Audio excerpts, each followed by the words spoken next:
Comenzamos la grabación, iniciando ahora. Saludos, queridísimos oyentes de Radio Mairena, emisora municipal a 107.4 de la FM, y seguimos en nuestra andadura para dar la máxima información posible sobre la COVID-19. En primer lugar, vamos a presentar a nuestros compañeros. Antonio González Jaén, muy buenas tardes y bienvenido. Hola, buenas tardes a todos. Luis Aniza, ¿qué tal, compañero? Buenas tardes, compañero. Buenas tardes a todos. Y María Luisa Angulo, ¿qué tal? Buenas tardes. Bienvenida, compañera. ¿Sí? María Luisa. Hola, buenas tardes. No os veo, pero bueno, os siento. Os oigo y os siento. Muy bien. Mucho. Eso ya es mucho. Hoy tenemos, que ya lo estarán viendo todas las personas que nos siguen a través de YouTube y en audio no, pero tenemos al doctor Iván Moreno. Él es médico internista de un hospital de Valencia y ha tenido la enorme gentileza de estar esta tarde con todos nosotros. Muy buenas tardes y muchísimas gracias, Iván. Muchas gracias a vosotros por la invitación. Eres una persona famosa ya, eres viral en YouTube por ese trabajo tan monumental que has hecho explicándonos vídeo tras vídeo cómo va el tema. Esto te ha supuesto muchísimo trabajo, ¿verdad, Iván?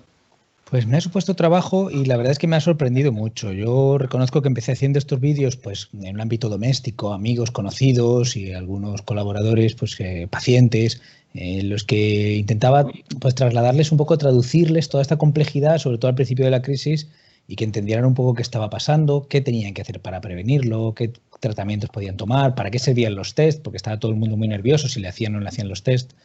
Y luego, bueno, pues los vídeos se fueron poco a poco propagando y difundiendo, y no entiendo a partir de qué punto esto se hizo viral, porque yo sigo viendo los vídeos y pienso que no son para tanto, pero quizás son sencillos y claros y a lo mejor en este tiempo de complejidad pues son de ayuda. Me llevan trabajo y sobre todo porque ahora vamos con unas jornadas maratonianas, pero bueno, yo creo que ya he adquirido cierta responsabilidad de seguir informando. Iván, en uno de tus vídeos agradecías particularmente todas esas muestras de cariño, de ánimo, que las personas que te seguíamos pues te hacemos participar, porque habías tenido un día duro a nivel personal cuando el médico cuelga la bata y llega a su casa. ¿Qué es lo que piensas? ¿Qué es lo que sientes? Pues yo pienso que tenemos una doble vertiente, ¿no? Una es el drama que vemos en el día a día y que produce lo que los psicólogos llaman un agotamiento empático, porque claro, no puedes dejar de sentir y al final eso te vacía, ¿eh? Se puede que has pasado mucho drama a lo largo del día. Y luego tenemos la misma sensación que tiene cualquier ciudadano, esta sensación de cuándo se va a acabar esto no se acaba, qué sensación tan extraña, cuándo voy a volver a ver a mis padres. Las mismas dudas que nos surgen a todos, alineadas quizás con esa tristeza de ver que pues esto tiene una cara muy dura, no solamente la del confinamiento y la incomodidad, sino la de los pacientes que están solos en las habitaciones de hospital, ancianitos muriendo solos y claro, pues es una sobrecarga importante a nivel emocional. Y es verdad que con todo esto de los vídeos, pues uno de los grandes regalos que me he llevado es que hay muchísima gente dando ánimos y cuando me levanto a las 5 de la mañana para intentar adelantar algún vídeo o algo de esto, pues leo unos cuantos comentarios y ya me animo, ¿no? Me vengo arriba. Muy bien, pues nos parece maravilloso. Antonio, adelante. Yo quería preguntarle algo. Porque he estado viendo en el telediario de hoy su alocución que ha hecho, muy interesante, y he visto que hay que cuidarse más de lo que le digan a uno. Hay que tener una precaución por no tocarse, el distanciamiento hay que añadirlo. La anotación de con quién uno ha podido hablar o tocar o tener un tipo de contacto o un riesgo, hay que apuntarlo. Y la cosa es seria. Entonces, el tratamiento, hay innovación, nuevos conocimientos de cómo se transmite este virus. Sí, vamos conociendo más de este virus a todos los niveles, no solamente de qué tratamientos pueden ser más útiles, cómo se transmite.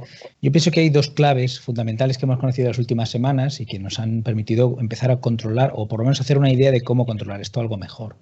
Una es el gran porcentaje de pacientes que se ha contagiado porque se lo ha pasado a alguien asintomático o, como ahora llamamos, presintomático.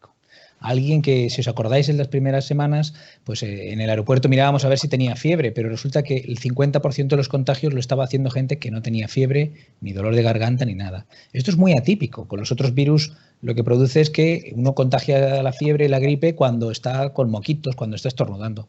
Mientras que en este virus contagiamos antes de mostrar síntomas, hasta un 50% de los casos. Esto nos ha hecho tener que redirigir la forma de prevenir, de controlar la enfermedad. Y luego, por otro lado, están los tratamientos, que al principio pues todos pensábamos que si teníamos las defensas bajas el virus te podía hacer más daño, pero ahora vemos que en determinadas fases de la enfermedad hay que bajar las defensas, hay que dar un tratamiento antiinflamatorio. Y esto nos ha cambiado mucho el paradigma, ¿no?, de cómo intentar manejarlo. Hay muchos avances y es verdad que bueno, pues nos tenemos que cuidar mucho porque falta mucho por saber. Incluso estos casos asintomáticos que a veces vemos en el hospital, un chico joven que viene por otra cosa, que lo vamos a operar a lo mejor porque se ha roto la mandíbula y el radiólogo baja el TAC a ver el tórax y entonces encontramos una neumonía y el paciente no tenía ningún síntoma. Pero esa neumonía no sabemos a largo plazo si va a producir una fibrosis pulmonar, si va a dejar cicatriz. Entonces, cuidémonos más de lo que nos recomiendan, porque las recomendaciones gubernamentales inevitablemente son con un pincel muy grueso, son para todo el mundo y a veces incluso pues también hay que tener en cuenta que el gobierno es como un padre con muchos hijos, tiene que tener en cuenta muchos intereses aparte de la salud y eso está muy bien para el gobierno, pero nosotros, si somos una población de riesgo, tenemos que apretar más con la prevención y con el cuidado. Muchas gracias. En fin, que somos personas mayores, nosotros, por lo menos este grupo, menos usted, y tenemos que tener muchísima más precaución, según nos recomienda, ¿verdad? Un pasito más allá. Si el gobierno dice lleve usted mascarilla en sitios cerrados, llévela siempre. Cuando salga de casa, con mascarilla. Si hay que lavarse las manos 2 veces al día, 4. Si podemos conseguir un oxímetro para tener en casa, pues fenomenal. Quiero decir, hay que ir un pasito más allá, porque todas estas precauciones pues a veces se hacen también buscando algo que sea cumplible o sensato. Pero bueno, cada uno tiene que ver que a lo mejor sí que podría cumplir un poquito más o ser más cuidadoso. ¿Cree usted que en vez de ir pensando cuándo vamos a poder salir, es ir pensando a ver si no me contagio? Esa es una de las ideas que yo transmito. A ver, por un lado tenemos que tener la esperanza, porque cada vez que yo oigo hablar de esto, la gente dice, bueno, tardaremos años o meses, muchos meses, hasta que tengamos un tratamiento o una vacuna, como si esto fuera 0 y 1. El día que lo tengamos, lo tenemos y hasta entonces no hay nada. No, hay que tener esperanza porque con los tratamientos la medicina cada vez es un instrumento mejor afinado y vamos bajando la mortalidad de esta enfermedad. Eso nos da luz, pero a la vez está todo muy verde. Y hoy hablaba con el presidente de la Sociedad Española de Medicina Interna y me decía que en pocos días vamos a tener resultados de más de 6.000 casos en los que hemos ido juntando la experiencia todos los internistas y entonces con esos datos en una semanita vamos a saber mucho más de la enfermedad. Necesitamos analizar estas últimas 3-4 semanas, tanta experiencia, tantos casos, tanto sufrimiento, analizarlo, sacar unas cuantas conclusiones más y dar otro paso más, como el que dimos cuando supimos lo del tratamiento antiinflamatorio. Entonces, con esos pasitos más, si usted lo coge dentro de un mes, le va a ir mucho mejor, porque es verdad que el que tiene un riesgo, pues tiene un riesgo ahora, en verano, en otoño, en septiembre, pero el tratamiento médico que le vamos a aplicar es diferente. Yo ahora estoy sacando pacientes de 88 años para adelante que hace un mes no sacaba. Y eso es porque hemos ido adelantando. Ese mes de diferencia, pues es la diferencia entre salir o no salir, claro. Gracias. Yo quería preguntarle, doctor, las fases que tiene la enfermedad y qué es lo que hace que una persona pase de estar asintomática a estar en fase activa. ¿Cuáles son los factores que inciden ahí? Hay 3 fases que hemos visto hasta ahora, ¿no? Ahí vamos afinando poquito a poco. Hay una primera fase, desde que cogemos el virus, que es la fase de replicación viral. El virus se va multiplicando, se va multiplicando, se va multiplicando. Más o menos son unos 7 días. A los 7 días empieza la batalla, por decirlo de alguna forma, ¿no? Ya hay suficiente cantidad de virus para suponerle un insulto a nuestro tejido pulmonar y se planta batalla y el terreno en el que transcurre la batalla, el campo de batalla es el pulmón. Hay afectación de otros órganos y estamos viendo afectación neurológica, cardiológica, vascular, pero el pulmón es el terreno que más frecuentemente se afecta. Ahí hay una pelea muy fuerte y hay algunos pacientes, aún no tenemos claro por qué unos sí y otros no, en los que aparece una tercera fase, que sería la tercera semana, donde aquello se descontrola. Hay una respuesta exageradísima con una inflamación que acaba haciendo más daño incluso que la infección viral del principio. Podríamos decir que están estas 3 fases y además hay un parámetro muy curioso Y es que el paciente, los peores días, los días del bache, son los días del 8 al 12, del 8 al 14, ¿no? La segunda semana, por decirlo de alguna forma. El que tiene tosecita, y eso es todo lo que va a tener, esos días tiene más tos y se encuentra mal y le sube la fiebre. El que tenía un cuadro un poquito más plantado, esos días a lo mejor hasta le falta un poquito el aire y luego empieza a mejorar. Y el que desde el principio ya empieza con una neumonía, me falta el aire, tengo tos, me duele el pecho, cuando vamos llegando a los días 8, 9, 10, 11, mejor tener un hospital cerca porque es el que necesita ingresar y a veces salir corriendo. Entonces hay unos días ahí, los que nosotros llamamos los días calientes. Y, por ejemplo, un paciente, por muy bien que esté, nosotros en los días calientes no le damos el alta. Hay que esperar a que pasen para tenerlo todo claro. Muchas gracias. Muy bien. María Luisa. Iván, yo quería preguntar, si es posible, ¿cree que existen varias cepas del virus? ¿O solo hay alguna? ¿Solo hay una con algunos cambios en el genoma de un virus a otro? Es una muy buena pregunta, María Luisa. Hay una cosa que es importante entender. Los virus RNA mutan muy rápido. Son virus que biológicamente están seleccionados a lo largo de muchas y muchas mutaciones y este en concreto pues tiene un carácter que nos aplica al humano y a nuestro estilo de vida, este sobrepeso, esta obesidad, estos factores de riesgo que estamos viendo, nos aplica mucho a nosotros, por eso se ha extendido tanto. Estamos viendo que ya desde el principio hay diferentes variaciones. Los médicos clásicamente hemos entendido estas variaciones pequeñas al principio, variaciones menores que nos sirven para ir identificando y a lo mejor han visto algún mapa en el que ven cómo determinadas cepas se han ido a Italia desde China, otras vinieron de Italia aquí uno de los primeros casos vino de Inglaterra. Esas pequeñas modificaciones nos permiten ir trazando por dónde ha viajado el virus. Siempre hemos dicho los médicos que esas pequeñas mutaciones no cambiaban nada, aunque he de reconocer que esta semana me sorprendió un estudio donde en 11 cepas diferentes del mismo Wuhan, del brote inicial, o sea, ya en ese primer momento, esas 11 cepas cuando las cultivaban en el laboratorio con células tenían un comportamiento muy diferente. Había algunas de esas cepas mucho más agresivas y otras menos agresivas. E incluso lo relacionaban con aquellos virus que en el cultivo de las celulitas eran mucho más agresivos, se correspondían con pacientes que habían estado con cuadros de mes y medio largos. O sea, que parece que como que sí que ya hay diferencias entre unas cepas y otras. Pero es difícil saber si a día de hoy, pues en España estamos teniendo más casos, más mortalidad, porque nos ha tocado una cepa especialmente virulenta, o no, parecen más variaciones entre individuos, ¿no? Cuando vemos estos dos pacientes que dicen, caray, si son iguales, ¿por qué a este le va tan mal? Pues a lo mejor tienen diferentes cepas con un perfil diferente de agresividad. Es difícil, pero parece que los tiros van porque ya vamos teniendo cepas con diferente comportamiento, no sabemos si tan diferentes como para explicar diferencias entre países. Muchas gracias. A usted. Sí, a colación de esto, la pregunta mía iba dirigida un poco al tema del alto índice de mortalidad en España. Es decir, la causa o causas, usted ya ha comentado una, que puede ser la causa, el altísimo grado de mortalidad que hay en nuestro país. Altísimo y durísimo. Cada vez que este debate surge con compañeros en el hospital, cuando hablo con compañeros de otros hospitales, médicos, se crea una especie de silencio donde todos deseamos que no sea así, que no hayamos medido suficientes casos y tal, pero la verdad es que nos abruma un poco pensar eso, porque nosotros que tenemos un sistema sanitario que pensamos que es muy bueno y que creo que lo es, pues que tengamos esa mortalidad.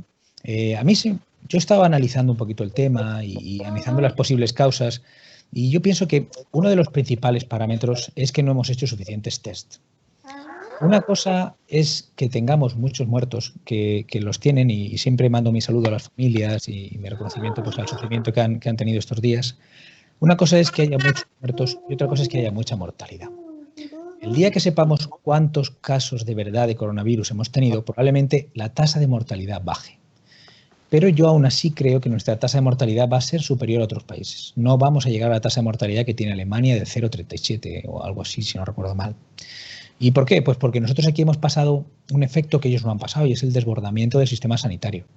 Cuando se desborda el sistema sanitario, y hace poco yo se lo explicaba a un amigo joven que decía, mira, es que lo que importa esto es los jóvenes que nos infectemos ya. Y digo, no. Si el sistema sanitario se desborda, tú te puedes morir por un coronavirus porque no te puedan atender bien, pero te puedes morir con una apendicitis que no te puedan operar. Entonces, aquí hemos tenido fallecimientos por coronavirus que no hemos podido tratar bien, y fallecimientos extra por enfermedades pericoronavirus, o fallecimientos pericoronavirus, ¿no? Porque el hospital estaba atascado, porque no me atendieron bien, porque no me pudieron poner el tratamiento que tocaba. También creo que hay un factor de ser los primeros, de pagar la novatada, ¿no? Esto que decimos, hace un mes no tratábamos así a los pacientes, claro, el país donde ahora estén teniendo el brote, pues se aprovecha de nuestro conocimiento, pero es en nuestras espaldas donde carga ese aprendizaje y ese sufrimiento de que ha tenido que fallecer gente aquí para que aprendiésemos a manejar esos tratamientos mejor, y aún nos queda mucho camino por hacer. Y entonces, con estos nuevos conocimientos que está adquiriendo del virus y de las mutaciones que está teniendo, las variantes, ¿nos podría usted decir cómo ve usted el escenario de no solamente dentro de un mes, sino dentro de 3, 6 y un año? ¿Cómo estaremos nosotros socialmente viviendo y cómo estará el virus con respecto a nosotros? Vamos a ver, yo hay una esperanza que tengo. Estamos ahora a mitad de hacer el estudio de seroprevalencia que nos va a decir cuántos infectados hemos tenido en España, o por lo menos nos va a permitir estimarlo un poquito, ¿no? Con esa inmunidad. Yo quiero pensar, y lo pienso todos los días y lo deseo de todo corazón, que tengamos un número muy alto de infectados y que nos explique por qué hemos tenido tantos fallecidos y que además nos deje un poquito más cerca de ese 70% que sería la inmunidad poblacional. Tengo mis dudas y en las partes de España donde se están haciendo ya algunos estudios, hace poco encontraba uno de Vigo, donde había un 5%. En Francia publicaron que en las áreas de París, que eran las más afectadas, había un 15%, que puede parecer mucho, pero significa que aún queda un 55%. Del 15 al 70 es un 55% de gente que aún tiene que pasarlo. O sea que creo que en los próximos meses, en cuanto a la epidemia, estamos todavía en un territorio virgen. El virus puede campar a sus anchas por nosotros. En cuanto a cómo vamos controlando la epidemia, vamos a ver, me gusta el plan de desescalada que están haciendo, me gusta pensar que vamos a poder ir avanzando en esas fases. No creo que vaya a ser cada 15 días, honestamente, porque no estamos en condiciones y de hecho tengo dudas porque el otro día, entiendo que estas cosas se tienen que detallar y luego habrá que leer los documentos y habrá que leer el BOE y ver cómo se ha dado el presupuesto a cada una de estas cosas, a cada una de estas partidas. ¿Cuánta gente se va a dedicar a hacer test? ¿Quiénes lo van a hacer? ¿Quiénes van a trazar? Si usted da positivo, ¿qué hacemos con ese positivo? Pero tengo la sensación de que vamos un poco rápido en este principio. Aún no hemos acabado de apagar algunos fuegos, como los centros sanitarios, como las residencias, donde aún no hay suficientes protecciones para los sanitarios, y es algo que me hacen llegar compañeros de toda España, y donde todavía no tenemos claro quién es positivo y quién es negativo, ni entre los sanitarios ni en las residencias. Una vez que tengamos este suelo, podemos poner unos cimientos firmes y empezar a hacer la progresión de las fases. Pero es muy importante que no nos olvidemos de un detalle, y es que no volvemos a la normalidad, volvemos a la fase de contención. Aquello del principio de un señor ha dado positivo, el día anterior estuvo comiendo con 4, rápidamente hay que localizarlos y aislarlos. Volvemos a aquella fase, solo que ahora con muchos más casos y tendremos que hacer muchos test y un gran esfuerzo para contener la enfermedad. Luis. Yo, una pregunta, doctor, porque me llama la atención poderosamente y el no haberlo escuchado. Igual, pues quisiera que me aclarase un poco por qué se hacen se está escuchando que se hacen tan pocas autopsias o no se hacen autopsias, y si en España se está tomando alguna determinación al respecto, porque ante una epidemia como esta me parece extraño no escuchar siquiera ese tema. Fíjese cómo de complejo es todo esto y con qué prisas llevamos, que tanto lo de las autopsias como lo de los veterinarios, que no estemos ayudándonos de los veterinarios, que nadie como ellos sabe parar una epidemia en un sitio donde hay muchos animalitos juntos y hacinados, que al final una ciudad es poco menos que una granja, es parecido. Pues no estamos contando mucho con las autopsias y no estamos contando mucho con los veterinarios. Lo de las autopsias, yo pienso que es verdad que hay un criterio de protección. Cuando hay una enfermedad infectocontagiosa, en las autopsias se generan muchos aerosoles, hay una exposición muy grande, no es ni siquiera como cuando un médico hace una buena exploración a un paciente, es mucho más fluidos, más aerosoles, más todo. Y es verdad que hay que proteger. No es lo mismo que yo me arriesgue entrando a ver a un paciente por salvarle su vida, que me arriesgue intentando aumentar el conocimiento, que a lo mejor se puede aumentar de otras formas. Además, estas autopsias se tienen que hacer en centros muy especializados, pero es cierto que nos aportarían mucho. En Italia se hicieron 50 autopsias y desde entonces cambiamos el tratamiento y ponemos más profilaxis para los trombos, por ejemplo, ¿no? Habría que hacerlas en centros específicos, a lo mejor hay unos cuantos en España, y no hace falta hacer miles, con unas cuantas que sean representativas sería suficiente. Lo que sí que tengo entendido es que se están haciendo lo que podríamos llamar periautopsias, ecografías en cadáveres, biopsias de algunos órganos, para poder tener algo lo más parecido posible, pero es verdad que la autopsia da más información. Ya. Y otra pregunta sí. Adelante, Luis. Adelante. Sí.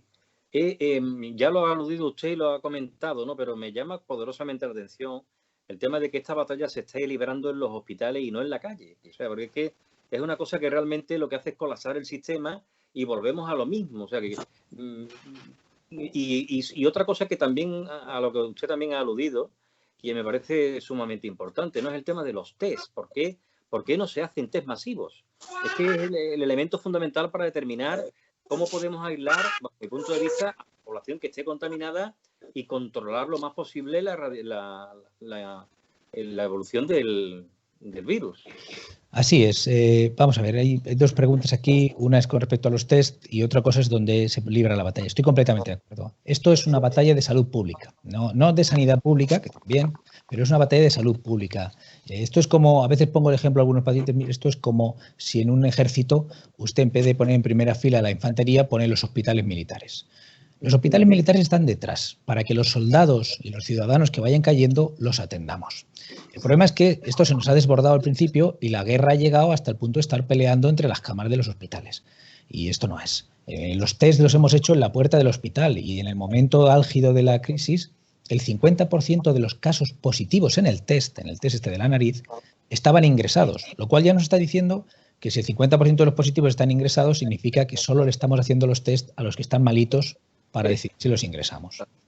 Tenemos que hacer muchísimos más test. En los países en los que tienen esto bajo control, el porcentaje de test positivos sobre los miles de test que realizan cada día es inferior al 3%. Nosotros ahora aquí tenemos un porcentaje de test muy elevado. Entonces deberíamos de hacer muchos test para poder controlar esto. Quizá hacer test masivos a toda la población, pues no sé hasta qué punto es sostenible. Y sobre todo nosotros que no tenemos ninguna estrategia, no tenemos una fábrica de test. Pero yo aquí hay dos cosas que me planteo. Una es, a nivel epidemiológico, si no somos capaces de testar a una persona con síntomas y a la gente con la que he estado en las últimas 24 o 48 horas, no estamos en condiciones de pasar a la siguiente fase. Porque no vamos a controlar y vamos a cometer el error que cometimos al final de febrero. Y es que pensábamos que teníamos una epidemia bajo control y había ya cientos de miles de casos por España. Y en esto, bueno, pues es muy complicado. Yo entiendo que es complicado, pero no tenemos test, pero yo pienso que hay que hacer un intento. Tenemos un país maravilloso con maravillosos empresarios y fantásticos ingenieros y científicos y a lo mejor ahora no tenemos, pero para septiembre, octubre seguro que tendríamos fábricas de test haciendo test serológicos en gran cantidad, claro. Iván, yo te quería preguntar, para ti, ¿cuál es el país que ofrece el mejor modelo y que deberíamos estar siguiendo nosotros? Es difícil porque depende mucho de la idiosincrasia de cada país y de las regiones. Por ejemplo, una de las regiones en Italia que mejor les ha ido, que es la región donde está esta ciudad que se llama VO, les ha ido fenomenal, pero es que lo que no cuentan es que allí tienen un centro que, casualmente, hacían estos test de PCR y hacían muchísimos, porque les dio la casualidad que tenían esa fábrica. Entonces, no podemos intentar copiar modelos donde países como Corea del Sur, que tiene dos fábricas muy importantes de test, o incluso de Alemania, que también han fabricado muchos test. Pero deberíamos copiarlos no en el corto, pero sí en el medio largo plazo. Oye, parece ser que tener fábricas de test funciona, bueno, pues vamos a hacer una. Los países que yo creo que estamos intentando sacar esto adelante, con las limitaciones que tenemos, yo pienso que no hay tantos. Cuando nos vamos a Europa del Norte, pues parece que nos dan lecciones, pero es que allí hay muy pocos casos comparado con nosotros.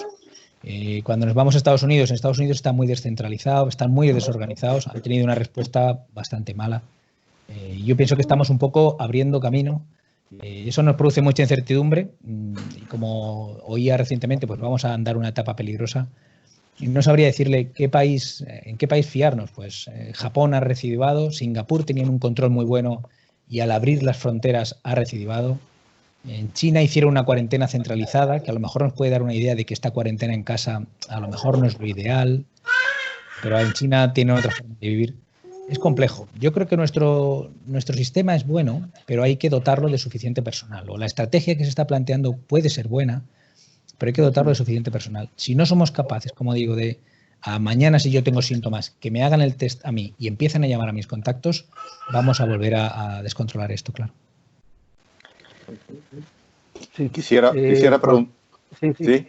Adelante, Antonio. Adelante. Quisiera preguntarle sobre la opinión que tenemos los españoles del personal sanitario es magnífica. Eso no hay duda ninguna, porque a las 8 vamos a aplaudir con muchísimo gusto, ¿no? Pero los españoles, a su modo de ver, ¿nos estamos comportando como verdaderamente debemos o debemos de crecer mejor en ese asunto? El otro día escuchaba una reflexión de un epidemiólogo muy importante estadounidense y se planteaba si realmente es posible plantearse las cosas diferentes, porque todos los países donde estoy llegando nos ha pillado el toro. En todos los sitios. En Italia fue el primer país de Europa, pero nosotros íbamos una semana y pico detrás y nos pasó lo mismo. Y al resto de países de Europa, incluida Francia, Reino Unido, les pasó lo mismo. Y Estados Unidos lo mismo. Entonces, quizá hay parte de la naturaleza humana que tenemos que contar con ella. Es que nos cuesta aceptar cambios cuando son a peor. Es que nos cuesta aceptar estas malas noticias. Solemos ser incrédulos. Pienso que hasta ahora el comportamiento de la población está siendo muy bueno. Estamos aguantando estoicamente un confinamiento que si nos lo hubieran dicho hace 6 meses... hubiéramos dicho que es imposible que la población española aguante eso. El problema es que esto se está prolongando en el tiempo, va a venir el verano, nos vamos a relajar porque ya no hay tantos fallecidos cada día y va a ser más difícil que la gente se vaya comportando. Ahí tiene que venir una labor de concienciación y de recordar que el virus está aquí, que el verano nos va a ayudar un poquito, pero que el virus está ahí y además la gran parte de la población, el 90, el 85% de la población, está virgen para que el virus lo infecte. Entonces, bueno, pues la población se está comportando bien, siempre tenemos algunos casos que llaman la atención y el otro día, pues hombre, el primer día de los niños, pues algunas imágenes que vimos pues no eran muy esperanzadoras, pero yo creo que en la mayoría de la población lo están haciendo bien y con las normas adecuadas, con instrucciones claras, que también es importante que los médicos y las administraciones den instrucciones claras, lo haremos bien. Muy bien, pues yo te quisiera preguntar, Iván, el tema del tiempo, el tema de las estaciones, la temperatura externa es un factor que influye o hay que asociar a la temperatura otros más factores para que el virus avance más o menos rápido. Hasta donde conocemos ahora, y hay un artículo publicado donde no hablaban específicamente del SARS-CoV-2, que es el coronavirus de COVID-19, hasta donde conocemos, los virus que tienen estacionalidad tienen un patrón que depende de la temperatura y también de la humedad. De hecho, este es un patrón que se ve replicado también en el cuerpo humano y muy recientemente hemos visto cómo el SARS-CoV-2, o sea, el virus de coronavirus, el virus de COVID-19, tiene una velocidad de replicación mayor en la nariz porque la temperatura es más baja, el aire es más seco, y menor en el pulmón porque la temperatura es más alta y hay más humedad. Parece ser que eso se reproduce en el clima, en las zonas de más humedad y de más temperatura, los climas más tropicales, el virus se reproduce más lentamente, o se extiende más lentamente. Y de hecho hay algunos estudios muy interesantes, hay un mapa en un artículo reciente que encontré, en una franja de humedad y temperatura similar a lo largo del mundo, podíamos ver cómo el virus se iba repartiendo desde la provincia de Hubei, de China, donde estaba Wuhan, el norte de Italia, España, Nueva York, California, más o menos una franja como si el clima fuera abriendo un corredor por el que el virus se va reproduciendo con más facilidad. Dicho lo cual, todos pensamos en la gripe y que en verano el virus se va a ir y nos va a dejar tranquilos hasta octubre. Eso pudiera ocurrir a lo mejor en un futuro, pero ahora hay tanta gente que es sensible a coger la infección por primera vez que el verano pudiera tener un efecto muy leve. Que el verano a lo mejor solamente nos da un vale descuento en esa tasa de contagio del 0,4. Díganos, vale, pues ese 0,4 nos permite pues empezar a salir a correr o empezar a hacer alguna actividad más.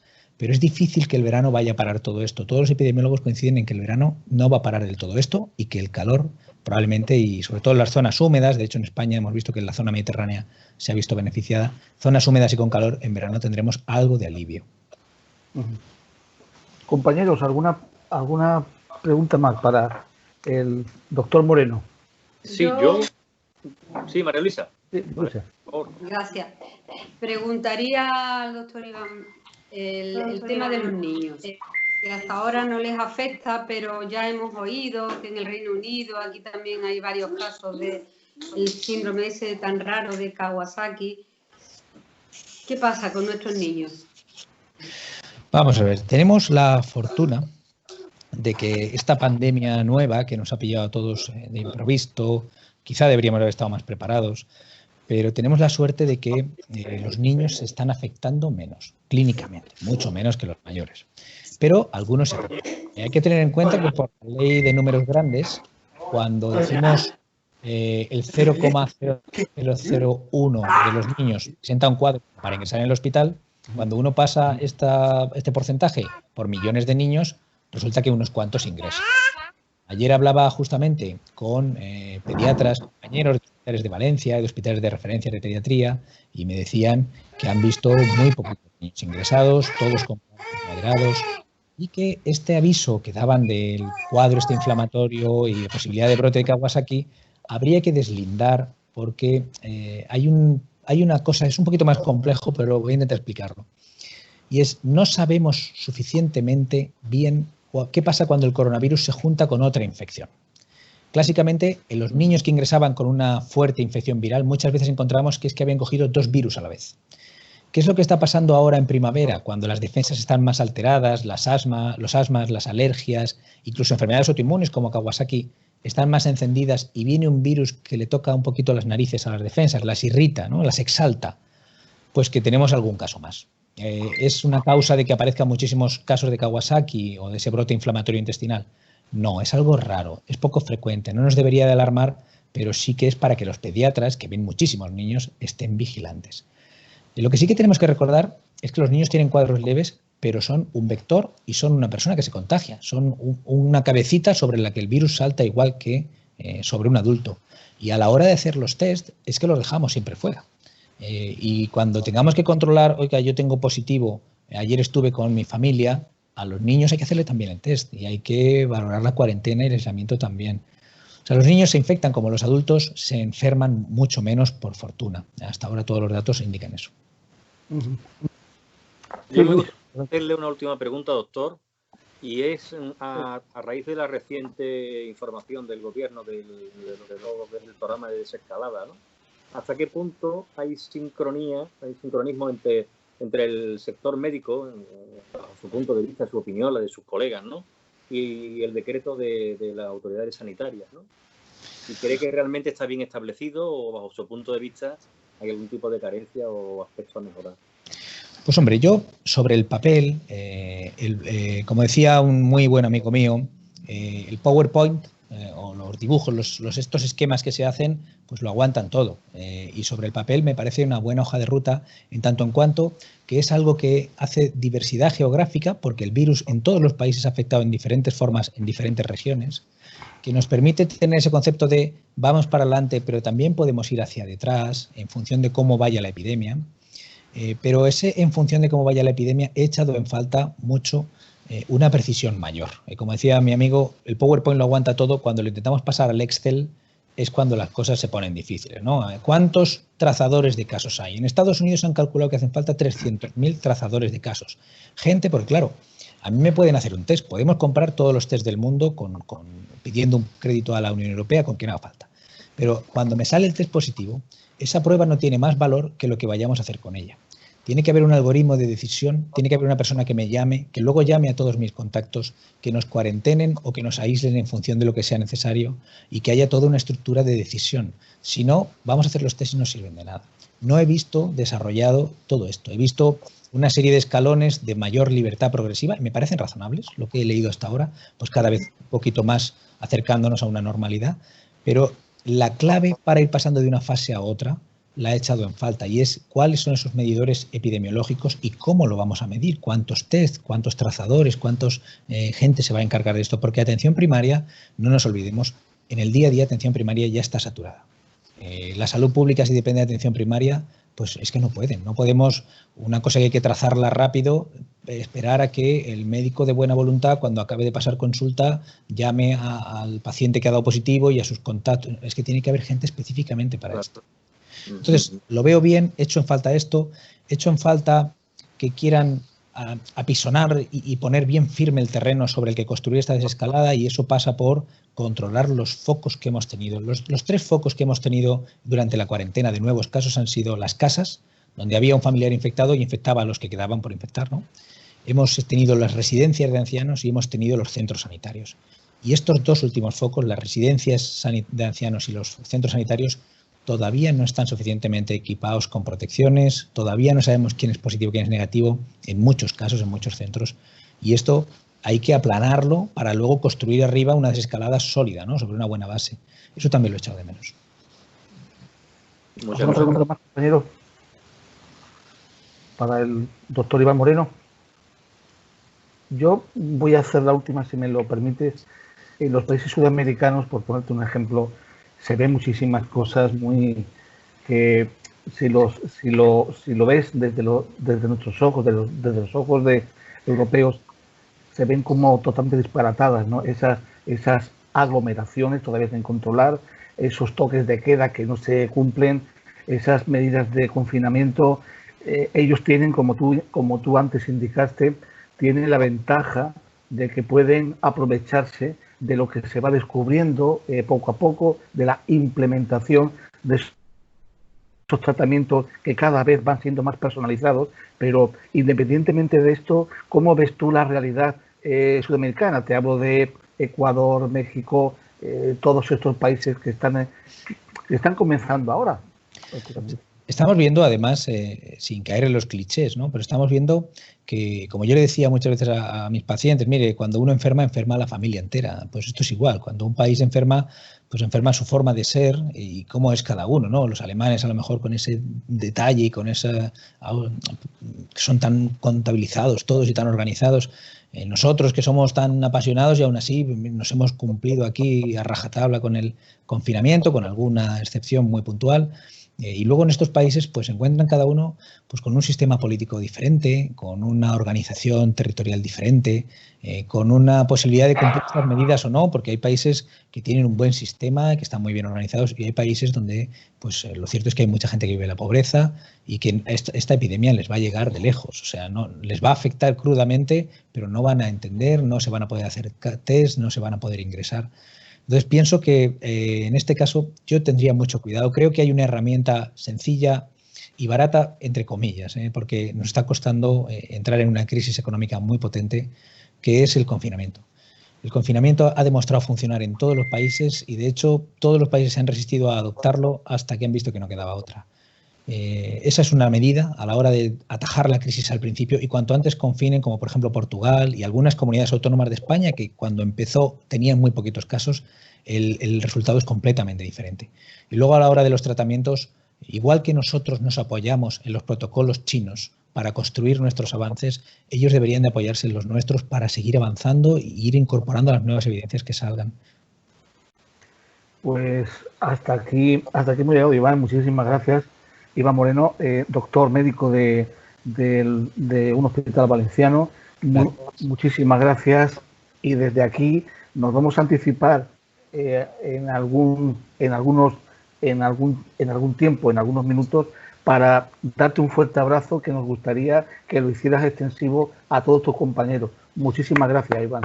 Muchas gracias. Estoy convencido de que el éxito de los vídeos, además estoy convencidísimo de que el éxito de los vídeos es que realmente la gente ahora nos demuestra mucho cariño, y cuando ven un sanitario, un médico por ahí, pues aunque haga una tontería, pues le dan al like que esté en el YouTube, o le dicen nos gusta, y muchísimos de los agradecimientos que llegan. Yo cada día leo muchos mensajes, intento contestar a los que puedo, y acabo llorando, si no todos los días, día sí día no, de la emoción que me transmite la gente, del entusiasmo, del cariño que nos tienen. Y creo que, yo siempre lo digo, los agradecimientos que me llegan a mí realmente es para que yo los haga extensivo al resto de sanitarios, como vosotros me hacéis ahora, y os lo agradezco. Un abrazo fuerte. Muchísimas gracias, doctor. Un abrazo. Muchísimas gracias y muchísimo ánimo, Iván.